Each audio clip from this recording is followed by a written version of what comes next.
Hello, my name is Gorman Bechard. I'm the executive director of NHdocs, the New Haven Documentary Film Festival, and I am here today with Todd Drezner, who directed the film The Campaign of Minor Bo. Welcome, Todd. Thank you. Thanks for having me. Wish you could be in person. Unfortunately, Yes, me too. yes. um, so, what drew you to Bo Copley? Well, I lived through the 2016 election in Brooklyn, New York, where I live. And of course, here, most everybody supported Hillary Clinton. Everyone I know voted for her. Like people everywhere, everybody here expected her to win. So, in the aftermath of the election and trying to figure out how I might respond specifically as a documentary filmmaker, I thought I might be able to make a film about someone very different from me, go somewhere else and try to learn about the concerns of people that maybe led to something happening in the country that I didn't really understand. And I found an article in the New York Times about a month after the election that was about Bo and some other people in his area. And that led me to his meeting with Hillary Clinton, watching that on video. And I thought he was an interesting person. I got in touch with him, but at least initially it wasn't clear what I would make a film about because it sort of seemed like his moment had happened already. But then he made the decision to run for US Senate, and that obviously gives a film a real narrative hook of a beginning, middle, and end, and following what happens in that campaign. And so after that, I had a few more conversations with him, and he agreed to let me follow the campaign, and took off from there. Now, following a campaign, especially nowadays, it seems like campaigns start the day after the election is over. So, I mean, how long did you work on this? And being in Brooklyn and not where he is, not in West Virginia, how long did it take you, and how did you manage the shooting? Well, he announced his campaign in June of 2017, and the Republican primary was in May of 2018. So it was about 11 months in all. And in that time, I traveled to West Virginia, I think 7 times, staying multiple days at a time. I also hired a cameraman who lives in West Virginia and a sound person who grew up in West Virginia but now lives in Pittsburgh, so that if I couldn't be there, but something important was happening, they could get there easily. And it was also helpful to hire them because I myself really had no experience being in West Virginia or anything like that. And they were sort of cultural guides and had some connections to Bo that I didn't really have. So with all of that, with my travels and with them being on call, I think we managed to get the most important parts of the campaign. If a Hollywood studio had paid me, I could have maybe gone and just set up shop in West Virginia for 11 months. But I think working in this independent way, we still managed to get an interesting story. Oh, yeah, and also you didn't have someone else telling you how to edit your story. Oh yes, that too. That the money, or yeah, it's yeah. What uh, now, you're liberal, as you sort of mentioned, voting for Hillary Clinton. Certainly am. I'm watching this film, and it gave me. It basically showed me that the view that unfortunately Trump is making. Yeah, we have this view right now of Republicans because of Trump and his cronies, and I mean, Bo is nothing like that. Bo is, you look at Bo and you go, he's a sensible, good family man. And it's like, yes, I could, I mean, we might not agree on everything, but I would not have a problem with him having an office and making decisions for people. I mean, how did that affect you, showing the other side in a good light? Well, I think two things can be true at the same time. And one thing that is true is that it's a moral imperative that we get Trump out of office as fast as possible and everybody who enabled him. And that the country probably doesn't really begin to recover, in my view, until the Republican Party pays a price for how they behaved. At the same time, after that happens, we're going to have people like Bo who have genuine beliefs that are opposed to us. And uh, are we going to be able to treat each other? We don't want to turn into Trump's party and start insulting everybody who disagrees with us? Are we going to be able to treat each other civilly? Are we going to be able to maybe even, as the Democratic Party, address some of the concerns of people like Bo? So I think in order for that to happen, to have a future that is better than the dystopia we are living in now, we have to like make a genuine effort to understand people who are different from us. And Bo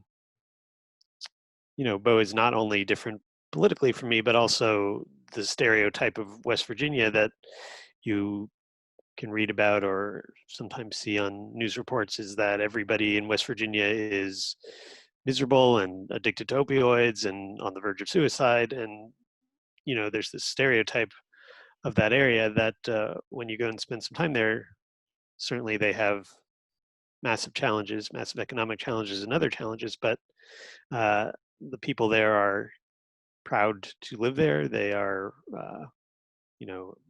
most of them that I met have jobs. They have families, friends. They are not miserable people, and I think it's important to go beyond those stereotypes, especially now when we're living with an administration that if you're not a white man, the only way they can relate to you is by falling back on stereotypes that have been around for hundreds of years. So I think we have to, try to connect with people who are different from us, and who knows, maybe long term that leads to a more sensible Republican Party, or it leads to a Democratic Party that can actually address the concerns of people like Bo who have fallen away from supporting Democrats. But I think the first step is to try to like understand and empathize with some people like that, even if we don't agree with them politically.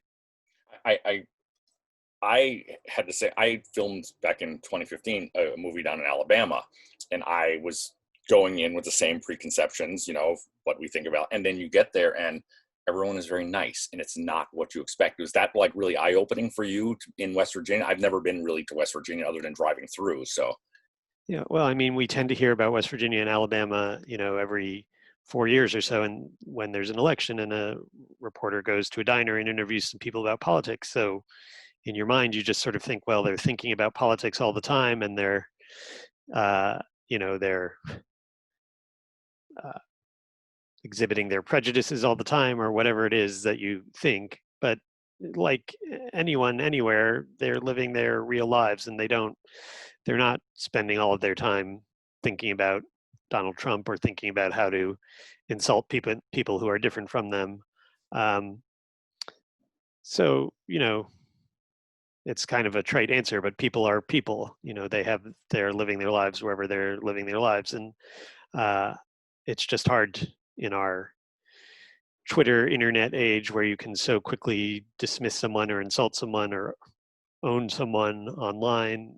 It's hard to remember that most people are just much more complex than their stereotype of where they live or who they are, anything like that. So yeah, it was eye-opening to go to West Virginia and see that it's not this place of complete misery that is sometimes portrayed. now, Bo certainly comes across as a religious man in the film.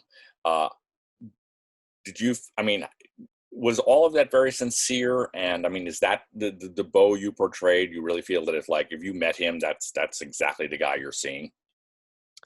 Yeah, I mean, the reason it's in the film, the reason that he ran for U.S. Senate as opposed to a lower office that he might have had a better chance at, is he felt like God had put him in this room with Hillary Clinton and with Senator Manchin, and so he had to run against Senator Manchin, trying to get this poetic justice of unseating the man who had supported Hillary Clinton. Um, and I think everything that he does in his life, he tries to understand what he thinks God is telling him and to do that. So yeah, I mean, that is I think the number one motivating factor in his life. Now, hopefully people are going to be watching this after the movie, so they know what the end of the movie is. But what? I don't think you watch a Q&A first. Maybe some people do. What is Bo? I mean, is he seeking? Is he thinking about running for any other offices now? As we're obviously in an election year, and Where is he? Where is his mindset at this point regarding that? Well, he's not running for anything this year. I think some of the lower offices that he might seek, like state senator or state legislature, he is happy with the people who are in those positions now. So there wasn't really anything to run for. But he is back working as a warehouse technician at a coal company, and he does say a number of times in the film that he didn't particularly want to be in the coal industry, but there are not a lot of options in his area of the state, and he needs a job, so that's what he's doing. But I think he's open to other opportunities. He's joined I think the Republican Party Executive Committee in Mingo County, where he lives. So I think he's certainly open to it. I think he would likely start at a lower level in the U.S. Senate this time if he runs again. But nothing planned for 2020 election for him. Now, has he seen the film? He has. What did he think? I mean, he liked it. I thought I did a good job. It is, again, I don't think this is a spoiler alert, a portrait of a losing campaign. So there are parts of it that he didn't enjoy watching. The debate sequence is, I think, 9 of the most brutal minutes I've ever edited about anybody, where he sort of tries to get a CNN reporter's attention and waits just a moment too long, and the attention goes to a more prominent candidate. And then when he finally does get her attention, I don't think he says what needs to be said to actually get onto CNN. And that was hard to edit because Bo and I have sort of become friends. And I'm sure it's hard for him to watch, but at the same time, that is, I think, what happened in that debate and in the campaign more largely. He just didn't do the things that you need to do starting from his position to have a chance to win. So it's difficult to watch that, but I think he felt like I portrayed him fairly and empathetically, and I didn't do a hit job on him or anything like that, which I think were some of the concerns before we got to know each other better. Like, was I going to come in and make fun of him or explain how he was wrong or things like that? And the movie doesn't do that, and I think he recognizes that. No, I think you did a beautiful job, especially coming from a political base on the other side. And it's not even like with someone like a Trump, you don't even have to go against them. They just hang themselves. Bo never hung himself. Bo came across 100% sincere at all times, and intelligent and well spoken. And maybe he wasn't a seasoned politician. However, I would have given him a shot to get over the other people that were running. So yes, well, I mean, it was a deliberate choice on my part not to put a lot of policy talk in the film, just because at a certain point I would have felt like I had to refute it if we were getting a lot of talk about how coal was declining solely because of Obama, or climate change isn't real, or life begins at conception, or whatever it might have been. At some point, I wouldn't have wanted to put disinformation out into the world. So I didn't. And I think most people who would watch a film like this kind of understand what the Republican policies are. So you don't have to explain that a lot. And I didn't want to be in a position where I felt like I suddenly had to interject and say, oh, this is wrong, and here's why it's wrong. There's a little bit of that in the film, not much, but I really wanted it to be on Bo's story from Bo's perspective.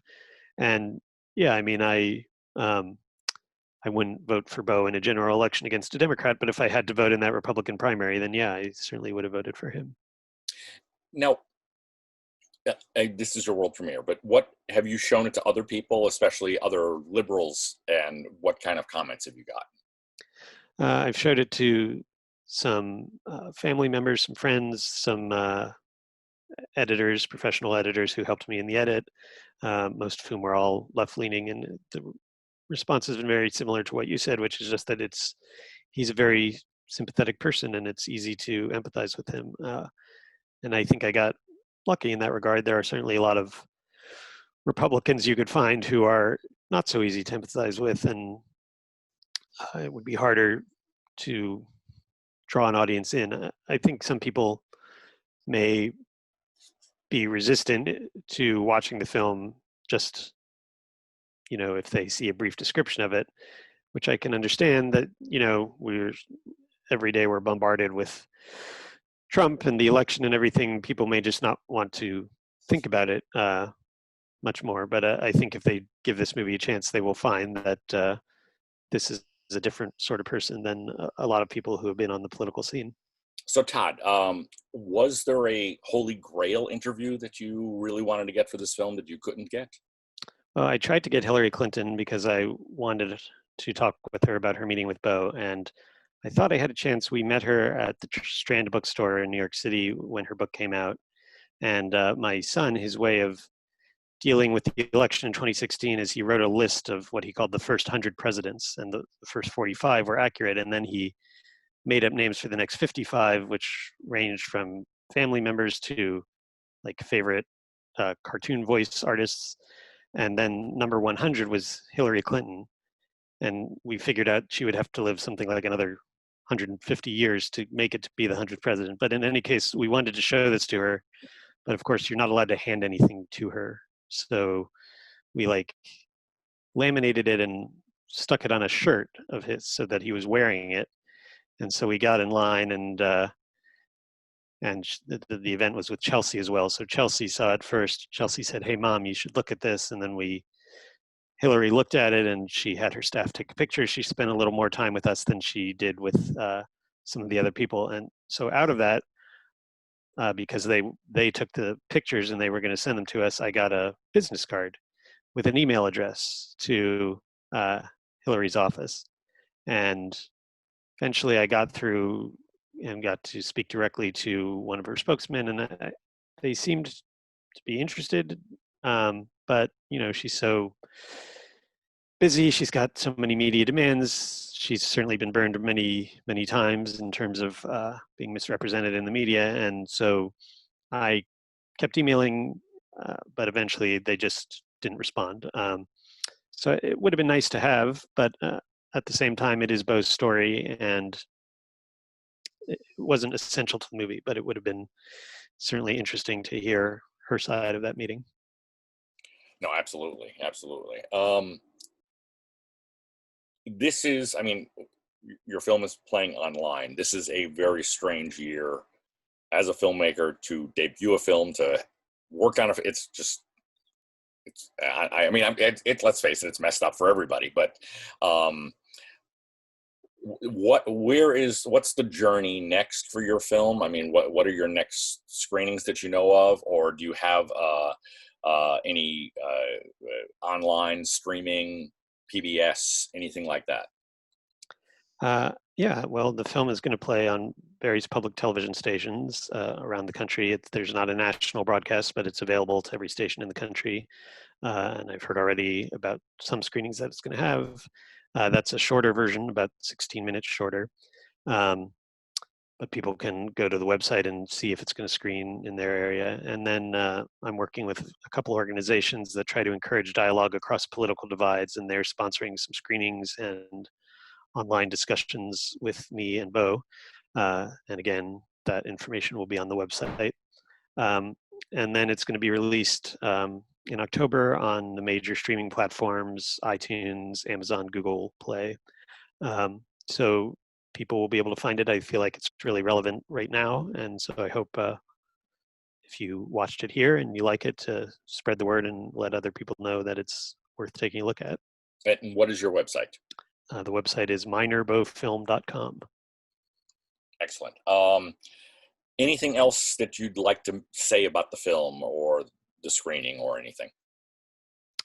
No, I just grateful to NHdocs and other festivals that are making the best of the situation we find ourselves in, and still trying to get the work of independent filmmakers out there. Well, I hope it.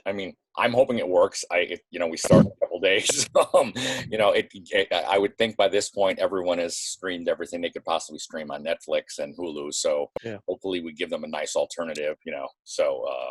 And I always say it's like it's a chance to see the film that you're either going to be talking about 6 months, a year from now, or a film you might not get a chance to see, and in your case, I truly do hope that a lot of people can see this film, because I do think it's a very sympathetic view of the other side, which sometimes in this, where everything is so angry and nasty, it's nice to see people talking like human beings. Yes, take a 74-minute break and see some people act human again. That could be the tagline. That's actually a great tagline. And Todd, thank you very much for taking time out to do this Q&A and allowing us to show your film. And good luck with it. Great film. Thank you. Thank you. Thanks for having me.